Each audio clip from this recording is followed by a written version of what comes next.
এখন ঘড়িতে 5টা 10-15 নাগাদ পাচ্ছে। পুরোপুরি পরিষ্কার দেখো।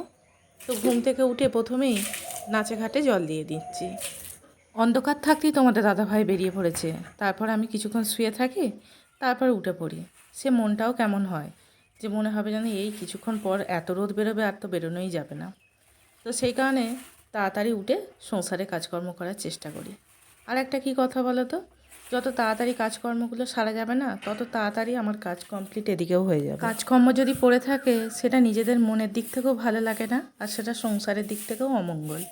তো সেই কারণে সকাল সকাল কাজে হাত দেওয়ারই চেষ্টা করি। খুব যদি শরীর খারাপ না হয় তাহলেই একমাত্র।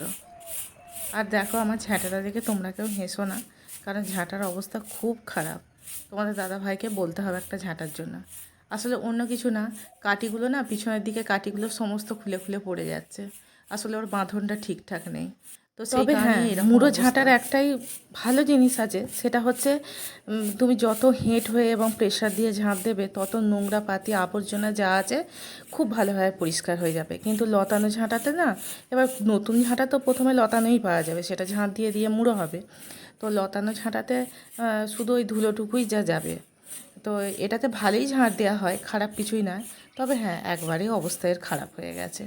তো ঝাঁট দেওয়া কমপ্লিট করে এদিকে যে সজনে ডালগুলো তোমাদের দাদাভাই বসিয়েছে, আমাকে বলেছে প্রত্যেক দিন জল দেবে। এখন আমাদের এদিকে তো মেঘলা করছে ঠিকই, কিন্তু বৃষ্টি হচ্ছে না। তো প্রত্যেক দিনই আমি এই সকালবেলায় নয় বিকেলবেলায় সন্ধ্যের দিকেও কোনো কোনো দিন আমি জল দিয়ে দিচ্ছি। তো দেখো সমস্ত গাছগুলো জল দিচ্ছি, যদি বেঁচে যায় তাহলে খুব ভালো হবে। এক হচ্ছে এই পাড়গুলো বাঁধা থাকবে, আর বুঝতেই পারছো যে গাছের কতটা উপকারিতা, সেই গাছ তো বসানোই হয় না। নিচিয়ে ফেলি উনুনের এই দিকটা, দেখছি যে এখন এডিট করতে বসে দেখছি যে এইদিকে মাটি ছেড়ে গেছে।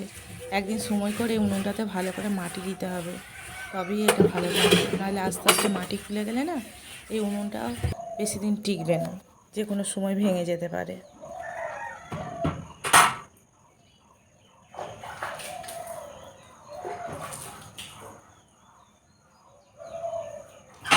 এই সিঁড়ির এখানে পড়ে যাওয়ার পর থেকে না একটা আতঙ্ক সৃষ্টি হয়েছে। মানে খুব পা টিপে টিপেই হাঁটি, কেননা শুধু মনে হয় যে এই জলে যদি আবার স্লিপ খেয়ে যায়। তো সেই কারণে আগের বারে জলে স্লিপ খাইনি, কিন্তু পাটা কোনোভাবে আমার মুচকে গেল। আর এদিকে দেখো সমস্ত চারিদিকটা ধুয়ে নিয়ে, এখানেও ধুয়ে নিয়ে, পা হাত পা ধুয়ে এবার আমি ঘরে ঢুকে গেলাম। এসে আমি বিছানা চাদরটা ঠিকঠাকভাবে পেতে নিচ্ছি। ঘুম থেকে উঠেই বিছানাটা আগে ঝেড়ে তারপর বাইরের কাজ করাটাই উচিত ছিল, কিন্তু গণ্ডগোল হয়ে গেছে।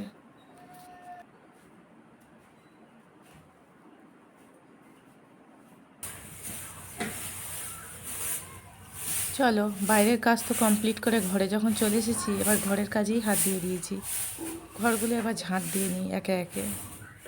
এই ঘরটা আর পাশের ঘরটা হচ্ছে আমার মাটির। আর যেহেতু খুব একটা বেশি ব্যবহার হয় না, এই ঘরটা তো শুধু শোয়ার টাইমটুকুই, সেই জন্য প্রত্যেকদিন আমি নিকোই না। আর সেই কারণেই হয়তো ধুলোটা বেশি পরিমাণে হয় জানো। আর প্রত্যেকদিনের সিঁড়িটা আমি ঝাঁট দিয়ে নিই।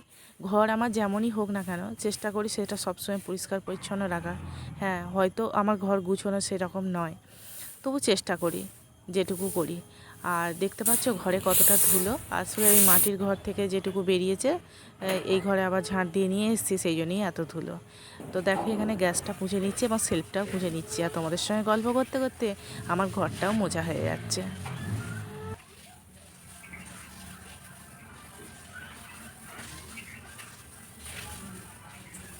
বাইরের কাজ তো কমপ্লিট করেই নিয়েছি, আর ঘর মোছাটুকু হয়ে গেলে আমার ঘরের কাজও কমপ্লিট হয়ে যাবে। এই অবস্থায় 1 সেকেন্ডও বসা যায় না। তো ঘরটা মুছে নিয়ে আমি চানটা করে নেবো। মানে যে গরম, বাপরে, সে আর বলার কথা নয়, সবাই আমরা অনুভব করছি। তো এখানে চান টান করে ঠাকুরকে ধূপ দেখিয়ে সমস্ত ঘরে আমি ধূপ দেখিয়ে নিচ্ছি। ছেলের খিদে পেয়ে গেছে, তো সেই কারণে ছেলে আগে বললে জামা কাপড় আগে শুকোতে দিতে না যেতে।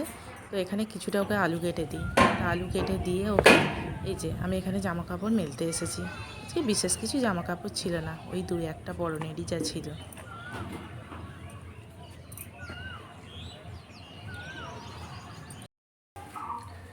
শুভ সকাল বন্ধুরা, তোমরা সবাই কেমন আছো? আশা করি তোমরা খুব খুব ভালো আছো, আমরাও ভালো আছি। নতুন একটা ব্লগে তোমাদের সকলকে স্বাগত জানাই। সকালের সমস্ত কাজকর্ম সারা হয়ে গেছে, একটু চাও খেয়ে নিলাম। ছেলে ওদিকে কী করছে, ইপ্পি ও বানাচ্ছে, তো সেটাই আমরা খাবো।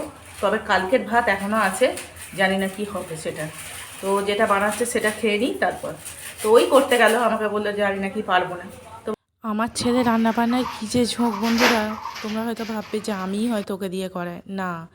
ও এইসব রান্নাবান্না খুব এক্সপার্ট, মানে ও নিজে হাতে করবে, নিজের মনের মতো করবে। এই যে তৈরি করে আমার হাতে দিয়ে দিল। তো খাওয়া দাওয়া সেরে একটু বসেছিলাম, তারপর দেখি তোমাদের দাদাভাই মাছ পাঠিয়েছে, এখানে মাছটা ভাজছি, মাছের ঝাল আর আলু সেদ্ধ। এটাই আজকে আমাদের দুপুরের খাওয়া। তোমাদের দাদাভাই খেয়ে নিচ্ছে, আমিও খেয়ে নিয়েছি।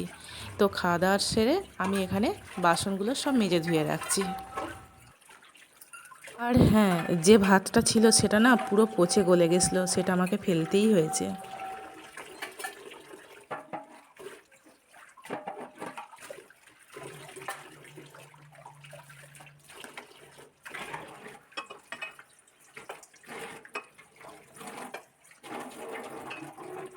সমস্ত কাজ কমপ্লিট করে এবার একটু দুপুরে শোবো।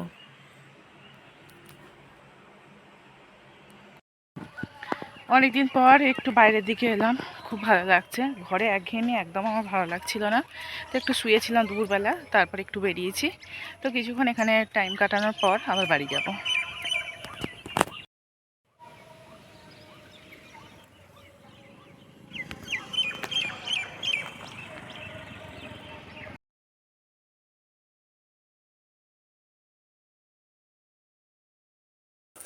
এখন রাত্রি ওই 9:30 নাগাদ বাজছে।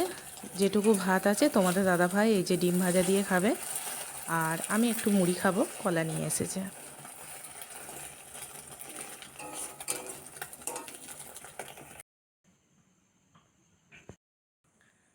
তো বন্ধুরা, তোমাদের দাদাভাইয়ের খাওয়া হয়ে গেছে, এবার আমি দুটো মুড়ি খাবো। তো চলো, আজকে ব্লগটা এতটাই রাখলাম। তোমরা সবাই ভালো থেকো, সুস্থ থেকো এবং আমার পাশে থেকো। তো তোমাদের সাথে দেখা হচ্ছে নেক্সট ব্লগে।